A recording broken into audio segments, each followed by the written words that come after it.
तो कल हम पढ़े थे बिहार की कृषि और वन के बारे में। आज हम उससे आगे पढ़ेंगे। कल हम लोग पढ़ लिए थे कि बिहार में कौन सी फसल किस मौसम में होती है, और बिहार की 4 मौसमों के बारे में पढ़े थे, और उसमें अलग अलग फसल जो उगाई जाती है उसके बारे में पढ़े थे। आज हम पढ़ेंगे उससे आगे जो है आपका पढ़ना है आपका खदान फसलों के बारे में आज हम पढ़ेंगे, और उसके बारे में जानकारी प्राप्त करेंगे कि खदान फसलें क्या हैं, वो क्या होती है, किस मौसम में उगाई जाती है, कौन कौन सी खदान फसलें हैं, उसके बारे में पढ़ेंगे। जैसे हम पढ़े थे धान, चावल, गेहूँ, धान हो गया, गेहूँ हो गया, मक्का हो गया, ये सब फसलों के बारे में पढ़े थे। उसी फसल के बारे में और आगे हम पढ़ेंगे, और खदान फसलों में कौन कौन सी फसलें आते हैं। जैसे हम देखते हैं कि खदान फसलें, पहले खदान न धान बिहार की खदानों में महत्वपूर्ण स्थान रखती है। कहा जाता है कि धान जो है बिहार की खदान फसलें महत्वपूर्ण स्थान रखती है, और धान सिर्फ बिहार में ही नहीं बल्कि जो आपका पूरे भारत में महत्वपूर्ण स्थान रखती है। जैसा कि हम जानते हैं कि भारत में धान जो है, खासकर उत्तर भारत में जो धान जो है और गेहूं जो है खाद्य फसल के रूप में बहुत महत्वपूर्ण फसल है, क्योंकि उत्तर भारत की अधिकांशतः भूमि पर जो है परसेंटेज में देखा जाए तो क्या होती है, धान और गेहूं का बुआई किया जाता है और उसको उपजाया जाता है। अगर देखा जाए तो भारत में धान का उत्पादन सबसे अधिक किस राज्य में होता है, तो धान का जो उत्पादन होता है सबसे अधिक आपका पश्चिम बंगाल में होता है भारत में। और जो अगर देखा जाए तो पश्चिम बंगाल में जो है आपका क्या है कि क्षेत्रफल के हिसाब में कि जो आपका क्षेत्रफल के हिसाब से है, और क्षेत्रफल में सब कि जो पश्चिम बंगाल का जो क्षेत्रफल है उसके अनुसार पश्चिम बंगाल जो है सबसे अधिक धान को उत्पादन करता है। और पश्चिम बंगाल जो है तीनों मौसम में धान का ही फसल बोता है, इसलिए वो जो है प्रथम स्थान रखता है। लेकिन आपका एक पंजाब राज्य है और हरियाणा राज्य है जो प्रति हेक्टेयर के हिसाब से धान का उत्पादन भारत में सबसे अधिक रहता है। वैसे गेहूं का देखा जाए तो गेहूं की जो फसल है वो आपका उत्तर प्रदेश जो है वो जो है क्षेत्रफल में मतलब अपना जो एरिया है उसके अनुसार सबसे अधिक फसल का उत्पादन करता है, सबसे अधिक गेहूं का उत्पादन करने वाला राज्य है। लेकिन अगर प्रति हेक्टेयर के हिसाब से देखा जाए तो वही पंजाब और हरियाणा भी आ जाता है आपका गेहूं को उत्पादन करने में। हम लोग देखें कि जो धान को उत्पादन करने में भारत में जो है सबसे अधिक मात्रा में कौन धान को उत्पादन करता है, आपका पश्चिम बंगाल है। और प्रति हेक्टेयर के हिसाब से सबसे अधिक मतलब गेहूं का उत्पादन कौन करता है, तो आपका पंजाब और हरियाणा हो गया। और गेहूं का देखा जाए तो गेहूं में आपका जो सबसे अधिक गेहूं उत्पादक राज्य कौन है, तो आपका उत्तर प्रदेश हो गया। और प्रति हेक्टेयर के हिसाब से देखा जाए तो आपका क्या हो गया, पंजाब और हरियाणा हो गया। जिसके बारे में जानने वैसे जो बिहार जो है उत्तर भारत का ही एक राज्य है जहाँ पर गेहूं का और धान का उत्पादन बहुत अधिक मात्रा में होता है।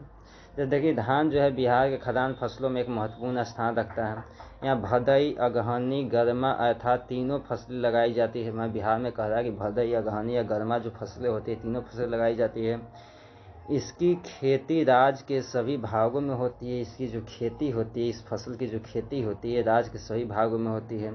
2006-07 से यहाँ पर 2006-07 में यहाँ पर 33.54 लाख हेक्टेयर भूमि पर लगभग 50 लाख टन धान का उत्पादन दर्ज किया गया था। मैं कह रहा है कि आपका जो बिहार राज्य है यहाँ पर 2006-07 में, ये आंकड़ा थोड़ा पुरानी है, 2006-07 में यहाँ पर 33.54 लाख हेक्टेयर भूमि पर आपका जो है लगभग 50 लाख टन धान का उत्पादन दर्ज किया गया था। अब देखते हैं आगे उत्तर तथा पूर्व भागों में भदई धान खेती की जाती है। कहा कि उत्तर तथा पूर्व भाग में बिहार का जो उत्तर है या फिर पूर्व भाग है, तो उत्तर में आपका हो जाएगा गंगा उस पार, और आपका पूर्व में हो जाएगा कटिहार, अररिया, पूर्णिया, ये सब हो जाएगा। जबकि अगहनी धान की खेती पूरे राज्य में की जाती है। ठीक है, मतलब उत्तर तथा पूर्व भागों में भदई धान की खेती की जाती है, और जो अगहनी धान जो होती है उसकी खेती जो होती है संपूर्ण बिहार में की जाती है।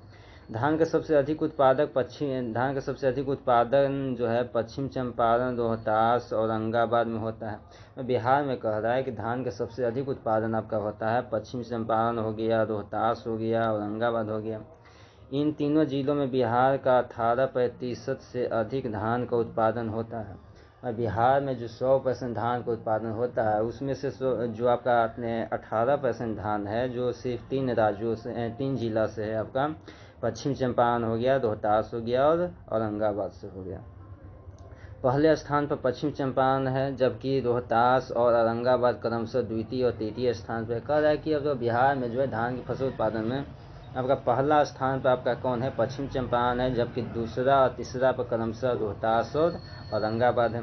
अगर क्षेत्रफल की दृष्टि से देखा जाए तो आपका रोहतास जो है अव्वल नंबर पर आता है। अगर जैसे हम आपको बताया था कि क्षेत्रफल के हिसाब से देखा जाए, मतलब कि सबसे अधिक क्षेत्रफल में सबसे अधिक क्षेत्रफल में कौन धान उत्पादन करता है, तो आपका रोहतास जो है आपका कौन है, अव्वल नंबर पर है अगर क्षेत्रफल में देखा जाए तो। अब देखते हैं आपके खदान फसल वो क्रमशः। अब देखिए खदान फसल के बारे में तो जान लिए क्या है, किस मौसम में होता है, कहाँ पर होता है, बिहार किस भाग में होता है। अब देखते हैं क्रमशः खदान की कौन कौन सी फसलें हैं, उसको कितनी मतलब कि और बिहार के किस भाग में होती है, और उसकी कुछ आंकड़ा के बारे में देखेंगे, बिहार में कितना उत्पादन होता है। कह रहा है गेहूँ पहला क्या है आपका खदान फसल में। खदान फसलों में धान के बाद जो आपका गेहूं का दूसरा महत्वपूर्ण स्थान, जैसा कि हम देखें कि बिहार में जो है खदान फसलों में गेहूं का प्रथम स्थान है, वहीं दूसरा स्थान किसका है, तो गेहूं का है। तो वैसे ही आपका भारत में देखेंगे तो भारत में भी आपका पहला खदान फसल आपका क्या है कि चावल है, मतलब धान है, दूसरा खदान फसल आपका क्या, गेहूं आ जाता है। तो ये कह रहा है खदान फसलों में गेहूं का जो स्थान, धान के बाद दूसरा स्थान आता है। यह रबी फसल, जैसा कि हम जानते हैं कि धान जो है खरीफ फसल है, जबकि आपका गेहूं क्या है, तो गेहूं जो हम पढ़ रहे हैं ये आपका रबी फसल है का मुख्य उदाहरण है। 2006 से जैसा कि हम देखे थे उसमें मतलब कि धान की फसल में कि जो उसमें आपका हुआ था कि 2006-07 में उसका उत्पादन, धान का उत्पादन हुआ था 33.54 लाख, ठीक है, हेक्टेयर भूमि पर धान रोपा गया था। लेकिन जो है हाँ, और जो 33.54 लाख हेक्टेयर भूमि पर जो धान का उत्पादन किया गया था वो कुल मिलाकर का 50 लाख टन धान था। लेकिन वहीं अगर हम गेहूं का देखा जाए तो 2006-07 में आपका 20.5 लाख हेक्टेयर भूमि पर हुआ था, जो कितना लगभग मात्रा देखा जाए तो आपका 43 लाख टन उत्पादन हुआ था। कहने बाद 2006-07 में 20.5 लाख हेक्टेयर भूमि पर गेहूं का फसल लगाया गया था और जिसका मात्रा उत्पादन था 43 लाख टन। अब क्या विगत कई वर्षों में गेहूं को उत्पादन क्षेत्र में लगभग वृद्धि हुआ है। कहा जा रहा है कि जो हमारे बिहार का क्षेत्र है वहाँ पर विगत कुछ वर्षों में गेहूं के उत्पादन क्षेत्र में वृद्धि हुआ है। इसका मुख्य कारण अब धान की कटाई के बाद खेत बेकारी पड़ी हुई नहीं रह पाता है। अब कह रहा है कि पहले जो होता था धान की कटाई के बाद खेत पड़ित रह जाता था, लेकिन अब वैसा नहीं छोड़ा जाता, अब वहाँ उसका उपयोग कर लिया जाता है। सिंचाई और रासायनिक उर्वरकों के बल पर खेती की जाती है। पहले क्या था कि हम लोग धान की फसल करते थे तो मौसम पर निर्भर रहते थे।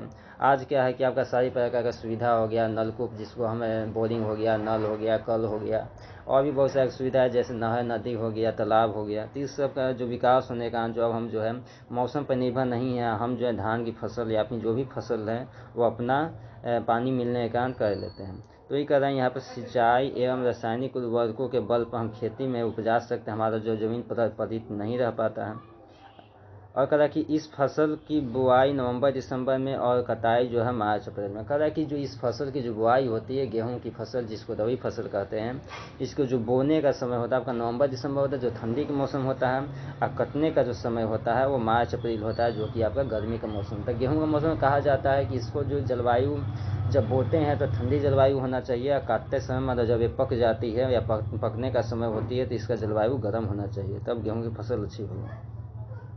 फिर 2006-07 में गेहूं का उत्पादन रोहतास जिला का प्रथम स्थान था।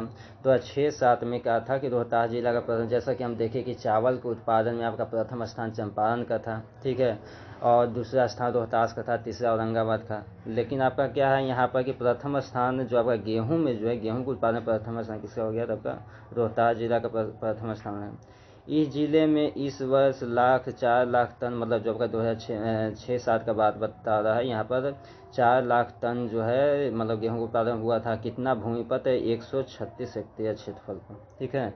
और उत्पादन जो है उत्पादकता जो है इतना किलोग्राम, मतलब कि 2965.3 किलोग्राम प्रति हेक्टेयर था। मतलब इसका प्रति हेक्टेयर के हिसाब से देखा जाए तो कितना उत्पादन किया इस जमीन ने, मतलब यहाँ पश्चिम चंपारण ने, तो आपका 2965.3 किलोग्राम पर हेक्टेयर उत्पादन किया। तो ये हम देखें गेहूं की फसल के बारे में देख लें। अब देखते हैं आगे कौन सी फसल आती है।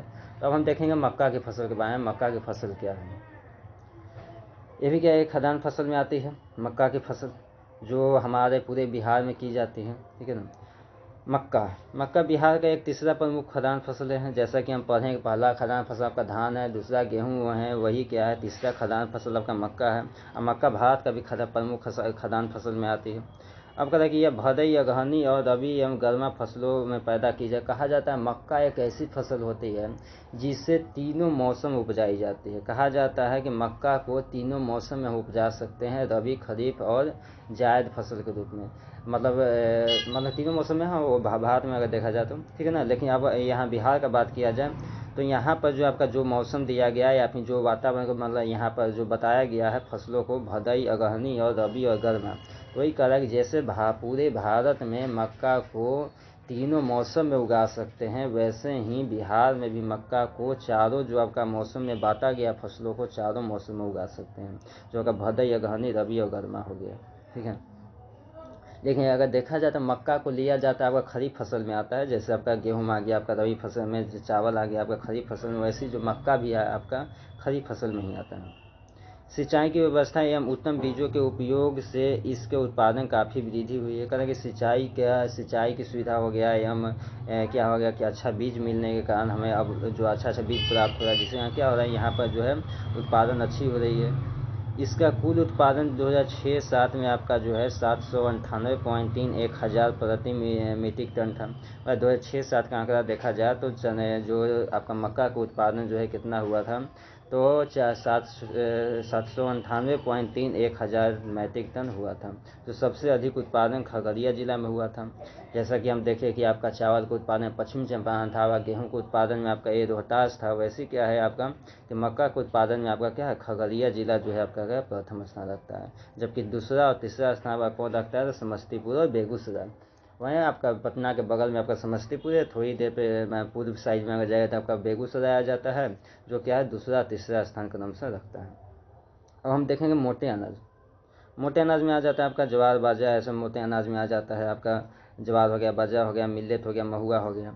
इसमें देखना मोटे अनाज में क्या है, तो मोटे अनाज में महुआ, मिलेट, ज्वार, बाजरा को सम्मिलित किया जाता है, ठीक है ना। इसकी खेती 2006-07 में जो है 46.71 हज़ार हेक्टेयर पर हुई थी। ये सब जो फसलें हैं धान की तुलना में बहुत कम उपजाई जाती है, ठीक है, जिसके कारण इसको जो प्रति हेक्टेयर आप देख रहे हो कि यहाँ पे बहुत कम उपजाई जा रही है। तो ये क्या है, 46.71 हज़ार हेक्टेयर, मतलब हेक्टेयर भूमि पर जो उत्पादन किया गया था। जो कुल उत्पादन कितना था, तो 45,000 मीट्रिक टन था, ठीक है। जो कुल उत्पादन कितना था आपका 46.71 हज़ार हेक्टेयर भूमि पर जो कितना था, तो 45.060 हज़ार मीट्रिक टन हुआ। कहा कि मधुबनी, जिसका मधुबनी जिला जो है मोटे अनाज में क्या है उत्पादन में प्रथम स्थान रखता है। जबकि दूसरा क्या है, किशनगंज है।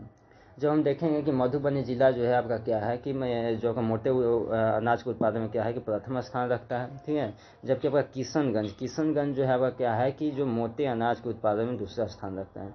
याद रखिए किशनगंज एक बिहार का एक ऐसा जिला है जो जिसकी मौसम क्या होती है, जहाँ पहाड़ी इलाका है थोड़ा, और चाय की खेती के लिए उपयुक्त मानी जाती है, क्योंकि वहाँ पर बारिश भी हो जाती है, वहाँ मौसम ठंडी है और थोड़ा पहाड़ी इलाका आ जाता है। जिसमें किशनगंज जो है बिहार में एक ऐसी जिला है जहाँ पर क्या किया जाता है, चाय का उत्पादन किया जाता है।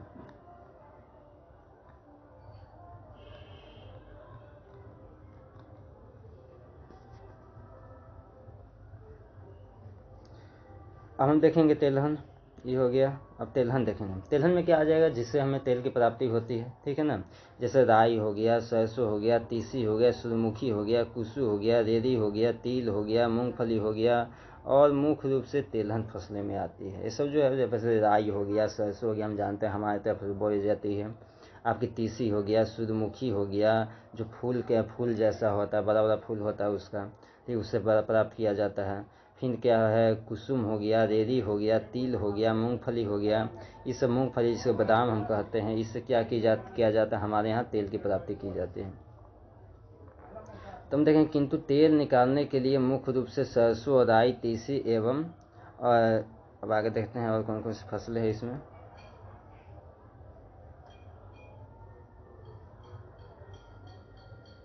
एवं सूर्यमुखी का उपयोग किया जाए। कह रहा है कि लेकिन हमारे तरफ जो है खासकर बिहार में जो है तेल का उत्पादन करने के लिए आपका क्या है कि राई हो गया, ठीक है, राई हो गया, आपका सरसों हो गया, तीसी हो गया, सूर्यमुखी हो गया, इसी का क्या है उपयोग किया जाता है। ठीक है, 2006-07 में आपका 2006-07 में आपका क्या है कि 140.60 हज़ार हेक्टेयर भूमि पर जो है तेल की खेती की गई थी, तिलहन खेती की गई थी, ठीक है ना, तथा कुल उत्पादन 149,000 मीट्रिक टन था। तथा कुल उत्पादन कितना था आपका 49,000 मीट्रिक टन था। कहाँ, बिहार में। तिल उत्पादन में सबसे आगे पश्चिमी चंपारण है। कह रहा है कि तिल का जो तिलहन का जो उत्पादन है, जैसे आपका जो धान के उत्पादन में काची था कि आपका पश्चिमी चंपारण जो था प्रथम स्थान पर है, वैसे क्या याद रखिएगा कि तिलहन के उत्पादन में भी पश्चिमी चंपारण ही आपका क्या है प्रथम स्थान रखता है, जबकि इसके बाद आपका बेगूसराय, पूर्णिया, सहरसा ये सब जो हो गया आगे का स्थान रखता है। फिर कह रहा है आपका क्या, तिलहन के बाद हो गया आपका दलहन। आपके यहाँ बहुत सारी दलहन की फसलें होती है, कुछ आपको रबी मौसम में होती है, कुछ क्या है आपका खरीफ मौसम में होती है। जैसे बता दें आपको कि आपका रबी फसल मौसम में होने वाली जो खरीफ फसल है आपका जो आपका दलहन फसल है, तथा आपका जो रबी मौसम में होने वाली दलहन फसल आपका हो गया चना हो गया, और का चना हो गया, आपका मसूर हो गया, और मटर हो गया, और खेसारी हो गया, ये सब चीज़ आपका क्या है रबी फसल में होने वाली है। जबकि आपका कुछ जो ऐसी मतलब कि दालें हैं जो क्या है आपका दलहनी है, जो क्या होता है कि खरीफ मतलब गर्मी के मौसम में बोया जाता है। जैसे मूंग हो गया, उड़द हो गया, और क्या हो गया एक राहर हो गया, ठीक है, जिसको अरहर कहते हैं। तो ये क्या हो गया आपका गर्मी के मौसम में उपजाई जाने वाली खरीफ फसल, और क्या है कि ठंडी के मौसम में उपजाई जाने वाली, मतलब खरीफ नहीं, गर्मी के मौसम में उपजाई जाने वाली जो दलहन, और क्या है ठंडी के मौसम में। तो हम क्या बताया कि दलहन जो है 2 प्रकार के मौसम में उपजाई जाती है।